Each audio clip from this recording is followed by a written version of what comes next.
Ai le suafa man manolo tātou li malu tātou whaola Iesu Keriso.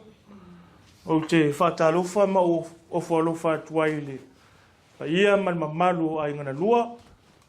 Ia awale fio mai o le fio ngai a fiu. Ia whapea foi ia le. Talainga ia whaufunu'u ia ma le tua a. O le wharitua. Ia man pa ia o ai ngari. E ia le manatua le ale o se whamatalanga i pa ia taulangi o ainga. Pa ia suafa ia i le ngata i lea. O mamalu fale ainga, malu fale atunu'u. O le anunu atu ia whaatine o tausala. Ai, o le tamai maa moe sa wape naona. Ofo mai o tātou tua. Whai mataulanga ia. O te whaatalofa tuai i rona suafa pa ia i le nei. Vaenga o le aso. Malo le soifua maua, malo fo i le lange ma. Ia ai masalo e mala watu o lo tātou mafuta ai. Ia ma le sunga i Leauga fesoasoani ia Sauniga Aloā'ia. Ia ele ngata o i o Leauga fesoasoani o le kalesia. Ia ai o le sui fo ia whaasalalau mai le tātou wala leo o le Sāmoa Capital Radio. Ono o iailo le talitonunga. Ia tātou mua mea matau tu saa. O tātou wheloa i fo i lumo nuu ai lo tuo nuu o leo tā pā i lewa mani whaaloalo e sunga i le li fesoasoani au fesoasoani ia e amatalia le tātou mafutanga mani wheloa inga e se talo whaafitai o le atua o whaipea me sisiri mani tāua i lo matua o le atua lawa o whaatau nuu whaamoe moe ngoma Amen le nei lawa o matua iei le nei fwoi tūla le aso e ulawa na mātou iai ono ni sio fuafuanga i peo nei sila fia ni to e sea o le olo le tangata ono whanawelewe whafose. Amen. E na foi lawa e la ngona ile, la ngona whanua noa i aina i mātua. Amen. O tai tō roa uso ma tō whawhina o whanau. Ai mātou te tali tōru lawa le li io le a fio lawa o lau lawa a fio le atua o le atua e whamawhanawhana. Amen. O le ala le o tō while mua ilo mātou ora. E ala i o lofu tu no tu loe pe mato. Ia tu maule vi inga. O le whamanu ma le whane tanga i lau fio i leo noa. A o mato whaftai ai fo i lau fio.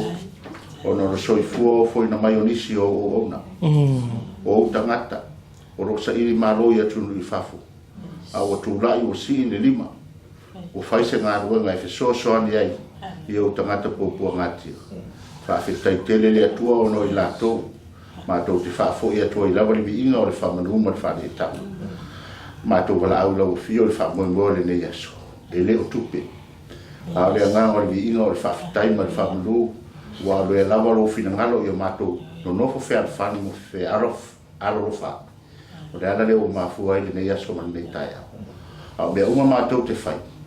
Ia whaatele le inga o le whamanu o lau fio. Whamanu ia i lātou nei. E mo pe la tole ma fa fana mai la ofio. Amen. La foi temi o la tala le filiali ma to ta ape. Ia ia pe la le ma le filia mo la ofio mo ma to. Ia si do vi ia i la ofio. Me ma to te fai. Lo la suafa Yesu o ma to ore val au to nei. Amen. Amen. Ia e to fa talo fa. Tu lo na yo to pa ia ma lo le ale o ia is fa matalanga.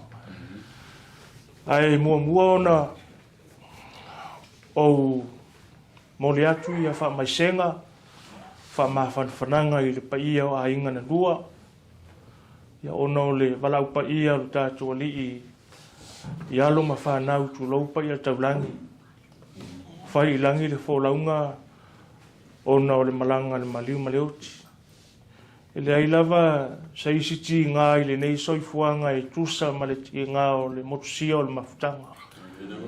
Mai se lava pe atua whafo se i au noa ma se mauti noa e au noa ma se mawhauwhau o le a whape nao na motusia i se tūlanga whafo se i le mafutanga i le ngata i alu mawhanau ia ai o e pele whape a fo i tua a i alu mawhanau lalo vaoa o le pa ia i ainga ia alu whapele atua pule tele o ia e ona le file mu wha mawhanawhana i loto ma nganga whaavau ainga whanoa ia maua pea le file mu man mawhanawhana.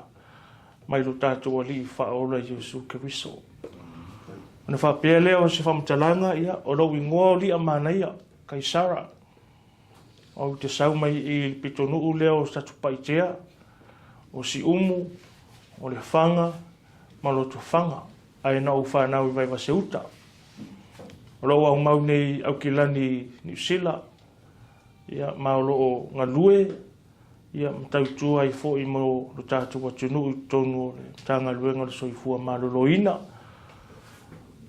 O le a mua se whamatalanga i le au ngō le whamoimoe. Ma le mafuanga na si i airo lima ma umanatua i e whaisenga luenga fesoasoani mo le pa i o ainga. Le leilava o na motu o le pāua sile fia, aua nei fisiringia. O le asonga fua le sa tu lai mai le fala velave. A o le fai ungo le vai aso a o loma i le asonga fua lea. Sa ua waia i tauranga. Na MC ai le wha moe o tangata ngalulue i ngaluenga wha vai taimi. I le Pasifika, mai selia ma le afe i a tangata. Sa iai le wha moe lea. Ma nei ai o le Mātou Festival. E le awaila ia Leauga ma Ta'avao. Ona sa whianga i mga luenga. Ai ia sui o le lato officer.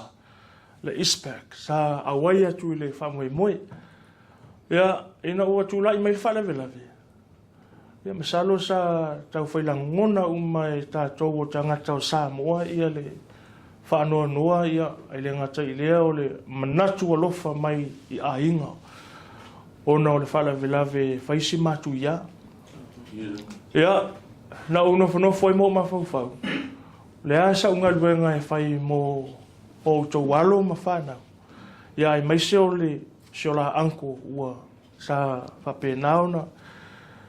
Ia, i umai tono le sa i taimi o le whalawelawe. Ia, na unofo le masa ili pe whawhewhea o na uwhaia i le whamoe. Tasi a le mafuanga o le sairinga selina o mawhauwhau ai, o le Givelittle. O le sairinga selini le fia tele ia tangata papai e whaonga o ngai e le aise le vesi, le aise fsiringia, transparent, accountable o mara selini.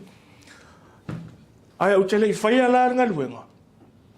Na utu mai lo lunga le Facebook, ia le post, o na e mua, o na u fsiringia. Se fina ngalo a inga pe la tau te māliliu. O te whaia le whae moe ina nei mea ane o whaia.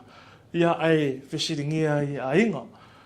Ia, na utu lei lunga le Facebook, whae mole, se sui o a inga. Na o le ioe mai lava, o na unga luela i o a whae moe. Ia, o le alo la o le sunga ia fiu, ia fina. O ia na vale sa mua tali mai. Sa private message ia te hau. Mai whapea atu ai. O lea ua umana fsota i masion tua au mai whatangana e whai ia le Givelittle. Ia no manatu lea ua lava ia whina. E whai masui o inga umai e au mai whatangana ia te hau te whamarurua te foi. O nei rei maua se fsota inga ma le whalitua ia Jackie. Ia whapea ia oil tina ma le aftalenga fo ia Fa'aofo ia o le ala sa fai lo moe ia ele so manatu fo ngale a mea talo mo talo ile tu ala va se afe fa tai wala na ia peta ia ne ia viele e umani ia to titi o le mas fuluiva afe il tato se leni ai na ua umona ve se fees al Givelittle o Givelittle. Ia, tai peila vo se pisinisi vo ingale ia foi fees admin fee ma processing fee. Rosto toi mai lola i o le lima. Ia, ai o le whaasara launga nā lunga i lo penga te whailangi pai o ainga. E vai tolu se leni. Ona e tolu e wa afia. Ia, ele ngata la i le whaletua ma alo o le sunga ia wili. Ia whapera ainga o Ta'avao tulo, ma le ainga o le aunga. Ia, o ai ainga la na sa ave lunga o le tatou sa inga se leni lea. Ia, Matapunia I lole le fo I le tatou sa I le ngase leni I le aso mule o Aukuso. Ai ai mafuanga tapunia I le aso mule o Aukuso. O ai inga Givelittle. O se leni mai race ya Aukuso. E fatoa maua mai le aso lima o se tema. Tu sai o se tema e maua mai le aso lima o ke topa. Ia no fa pela ia ele leila le tapuni ya Aukuso ina ia maua ia se tema. Ia no malanga mai lola au fo ina I umi o na talinga ia pa I o tatou ainga. Ia lela na maua lola I o se leni le na. Ave lola I o le shea e whailo atu. O lau wa te ale shea I fo ia whalitua ia nuulua mā'au Uili. Ai o le se leni na maua whaatasi e ma le fesoasoani al tatou company la se leni le PacificEzy. Le na atoa maua I lole ono sifuruafi. Sāmoa, ia malafo mai loa. Ia mai ainga. Ia e vai loa tu tusa le se leni lea. Ia Leauga, ma Ta'avao. Ia o le aunga nao au te le nei aso. Tātou te whailoa I whaamalama le lei au ana I fisiringia. Ia ona le lei lava fo ia le toi whai o se si whaamoa mea Givelittle. Ia ai o loo mau pia le talitonunga o tangata. I le tū fo le transparency ma le accountability. Ia o te whaamarurua tu fo I lau fionga fiu. Ia whapea fo I o e tina lau talainga Fa'aofo. Lea fo I se leni ua aao I ai. Ia lo tātou atunu'u whapea nei tangata nā lolofa mai. O le taulanga rea.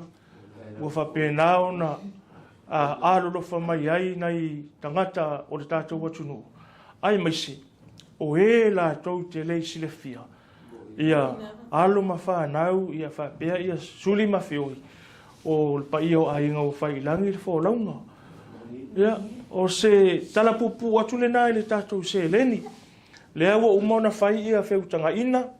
Ia ma le tuafine ia fina. Whapea ia le whaletua ia Jackie. Pe foi tlainga ia whaofunu'u. Ina ia manino. Te manao te toe foi Aukilani. Le aise fesiringia manino o le shea a leitu ma le shea a leitu o le mafuanga fule nana o mafau ai e le lei lava le Malaulio se tātou media aua ne ia mai uma media tasi lava na le Sāmoa Capital Radio ia wale tapua inga o tātou atunu'u ni usila ia o lo tapua mai ia o se whamatalanga lea o le whaingala o le tātou presentation fiu ia whapea fo I tina ia i se mai whalitua ia Jackie. O le pe mwhaiona tātou a ngai mai whunga le lunga I. Ia ona presenta sula I o siaki ia. O tātou siaki cardboards ia. Ia wānia tātou wataine ia. Ina ia o ngā tusa lau whamatalanga I le ono si furuafi. Manu mera ia I lunga o tātou siaki. Ia masani ia le sunga ia whaofunu. Ia pei o se talapupu lea. I le ava male whaaloalo.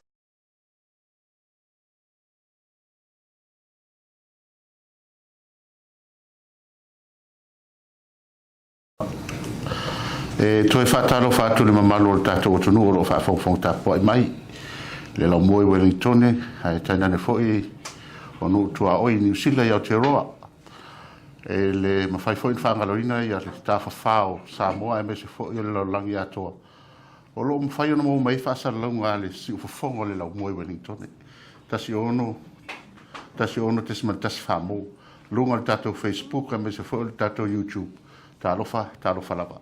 O leo mātou ia I nei le taimi o le tau'auina o se leni pe o na iai le tātou proclame o le Givelittle. Le sa whita I tunga iai le sunga po le talenga ia Li'amanaia Lorenzo Kaisara. Ia o le Samaria nga leide le sa whengai manei ngā luenga tāu ai le pō ma le tusa ma le whaamoe moe. Ia o le tūranga fo I sa iai le pangatia o na iai nga nei. Le oto silsila ma tangtanga iai taimi o whano le tau'auina o tūlanga pe o na iai le fuai. Ai o leo ma whaatasi ma le whetalainga ia fiu to salmurianga. Tau si waatele walpa ia ainga e fia il motel slafai. Ia o se tasi foi o tua aho ta maa o leo wa whaino foi lona finangalo whanonoa ono le tūlanga pe o na iai. Le to e sea o le maftanga I le malima le oti. Talo whala o whionga hala o whetalainga fiu. Kalau kalau sungai Aukuso se bora pa ia le kio pa ponga poi ni sila ma te ro. Ia o lewa e silamio wa e tangai wa e fa'afofonga o lewa umana tau au ina atu e fitalenga ia Li'amanaia le tūlanga pe ona iai le ngā luenga ma le tūlanga sa fita i tunga iai o le fesili o wale fa'afofonga tapo e le tunu o le asela ngona wa o mai lau fitalenga i tusai ma le ne iaso ma le fa'amoe ma le se le ni o tau au yori Tai mo le PacificEzy lau sunga o le ngona la tau i o le panonoa ato mo le whaafitai o le vi inga siri o le atua ona ua le ua taunuu mai whanua ma ele o Sāmoa le mea alofa ua tau au ina e miso le raro langi ato i tau te roa matulanga peona i mo le whaafitau li matulanga le whaavela e o e paisi o ngau e ua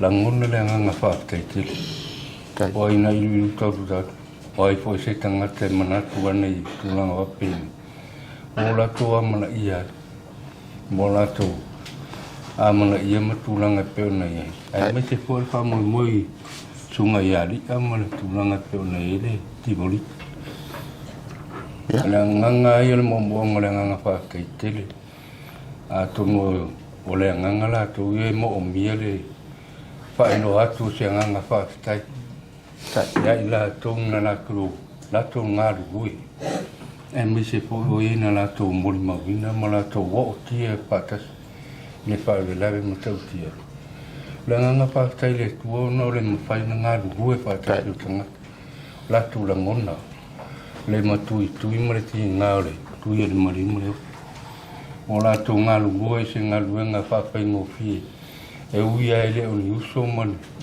ya wa ngalu lo umai na to no le lofa tu lang no le ka be la ve ma pe la ngona na le mo lo mi tanga tsamale ai ka tai tele ai le tama ai no e na la tu tawa ai mi se foi o ia mana ia le tai male tu lang le fa nga yo ingole ti bolito mo tu lang ai ele ni se ele ni fa ngo fi e fai ole suanga ta ta tia po turanga a le wa tau au ina le so fa tino le nganga lofo ila tuna nga duema la fo ina ia ono le pango mo mo fa vela e wia wa umo le fa vela ale wa au vasa mai ni amana ia le mal tulanga pole to ofisa pasala na ia mori ma wina ma tau au ina le mea lofo wa fa pena na fo ina le lalo langi o tangata sa ala tua lo lofo ngia le pavela ia le ua mai o le talo sanga le ainga ia o whangi le dai ia fo wa ia tu ia manu ia patu tumu me o whanga o ina ia au i lato ngā lato fo ina le ni sele ia pata mau ainga ina le nganga ato mali mapau wha papena fo i le sunga ia Li'amanaia mai se fo lau sunga male malu le tio ia fo ia tu ia le manu ia mo to pa tai lo to manat ia inga ma afa tie turanga o pale na me fa fose e lo ma fo tatu filo inga e ma tua la ngona le nga fa tai tele ia te to manga wenga e wa patino ina le so kwa mi to fanga ia pa tu tumu le tua o ia tu manuia mo tu a fenga I fe amanga ngi tu te ma ko fio nga lue e pe se tale no atula ia le ma fantasia tu male fale tua o le susuga ia Leauga fiu o le foi le fale tua ia cheki Leauga ia sei fesilingia foi tu langa I sono finangalo o le lava mai tawina tato le tio o lo tu maupea o na foringa fano noa ya ona o le tūlanga I le mafutanga ua to esea. O whapele ia talofa cheki, malo sei fo manuel nei fo yasu. Ia talo ai. Ele I eise langona e eise whaalave-lave whaapea e tūlai mai. Ia E le whaingo fie fo i rau ni tangata o na taria ina le nei whaalawe. O se langona whaanoa noa te le ia te au ia e meisi o se whanau. Ia le whaalawe o tūla i mai fo i se uto lua. E ui ia le whaingo fie le to e se ai fo i re to lua. Ia te au o se tamai se whanau. Ia le anganga whaafutai ai e le atua ono le mawhanawhana fo i au mai le loto ia me se fo i o loto ono sai. E ono sai ai fo i le ti ngā wo o mai ala fo i le to e se ai fo i o le to lua. Ia le nei tu la e mua mua no mua i whatalofa. So whaman malo le atua tama le atua le alo ma le atua le angang sa whapena na taita ina mai lo o tau soifua e me se fo i o so mātou wola o mwhai on tātou mafuta le nei tu la o le asu. Ia o le anganga o le whaafutai. O le anganga o le whaafutai le nei vaenga o le asu. Tu sai fo i o le serin pa ia o whapena o na ngā lei mai ei fo i le laulangi atua i a le aunga ma Ta'avao. Ia le anganga whaafutai le nei a fiafi lau sunga Li'amanaia Lorenzo i lau oe fo i a ngā lei tu sai fo i o le fesoasoani.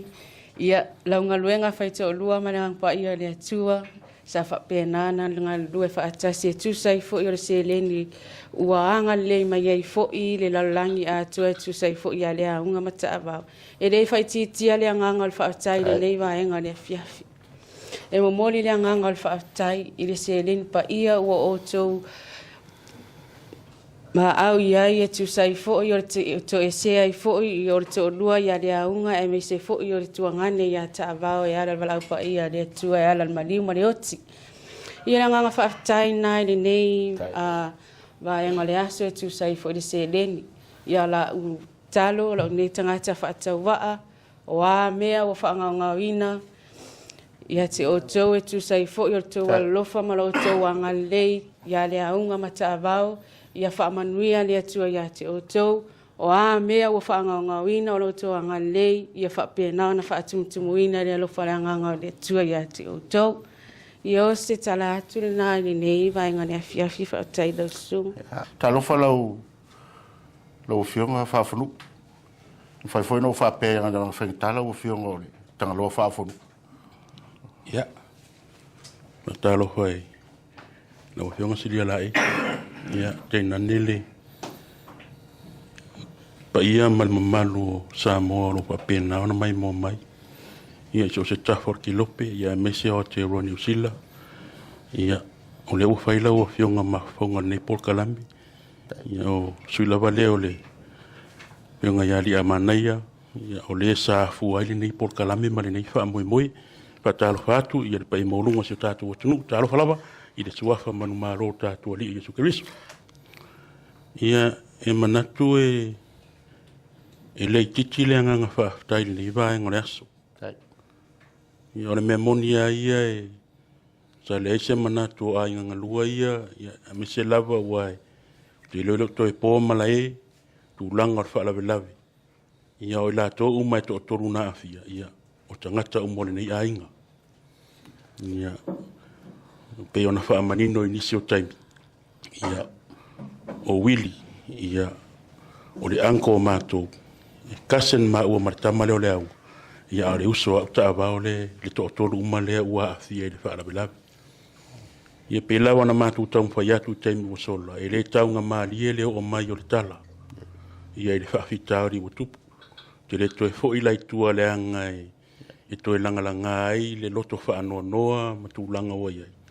Ia e le eise manatu o le apa ia le atunu'u i tū ia o pe ona mori mawina ni tai au. Ia pe foi ona sau noa nisi o mātu tau ainga. Ia o le nganga lawane nai tasi. E mamori le nganga whaaftai. Tele lava e mua na mamori le nganga whaaftai. Ia i le Sāmaria ngalelei. Ia le afionga ia Li'amanaia. O le na whaapena o na whaamaite le nei whaamoe le wafu ai tātou whilo inga le nei tai au. O le whaaftai lo na lua, ia whaaftai le pa ia, ma le mamalu mawalunga o le atunu'u.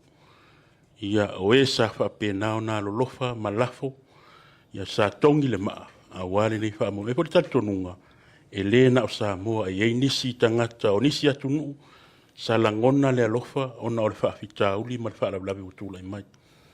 Ia e marita ele o mātou loto ma mātou ngangai mamori te le atu le nganga whaafitai. Pea ona mātou whai atu. Sa mātou le manatu o le a ho i tū ia peita i ane. Ia whaafitai te lea ua mātou ai te lea ale nei se leni. Te lele nei fesoasoani. Mo te lele nei alofa.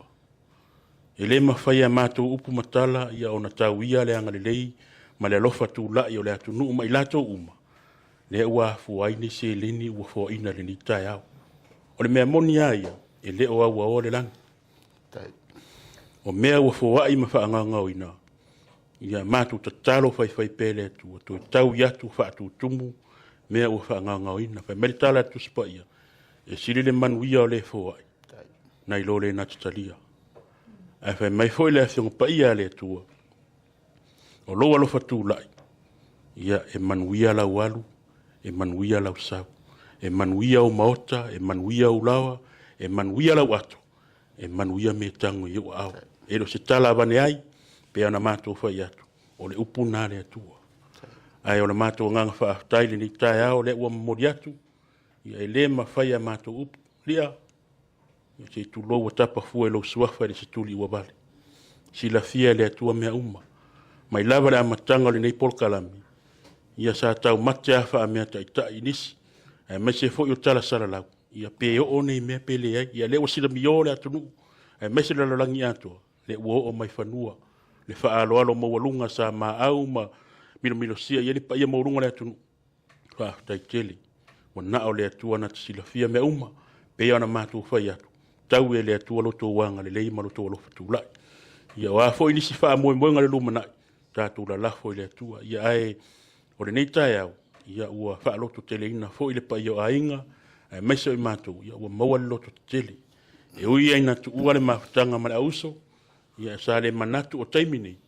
Ia ai pule a le atua e lana wha soa. Pule le atua. Ia o se tali atu le malangang wha aloalo. Ia ua wha malo le tanoa. Na ufionga whawhanu. Le fo whawhonga ia le tātou tunu e tusa fo i ma tō whātala. Ia manatu. Ia le fo e tōle ma tūpa le palama whamanuia wale talenga ia Li'amanaia. O ia sa fita i tunga le nenga aluenga. Ia o le mātou te talo fo i. O lo whangia le atua ia iei pēlan whamawhanwhananga e la ufionga me se pa ia aiga. Ia ai me se fo i o le tō e sea i o le Aukuso nei. Ia ona o whanawhananga tupu whawhose. O le mātou te talo lea, ia whangia le tua le fo ia fiafi mo le tua ingo le tātou Aukilani nei. Ia Samoa le tātou Aukilani na, wa foi lau whawhonga tāpuai. Ia tu sai foi me whaatata noanga, e mai se foi me mawina o le tātou Aukilani, a wale tau au ina ato tātou seleni, e peo no o tau ngase ai, e mai se foi lo tau au whamanuia. Ia i ainga nei. Whātou whasoi fua.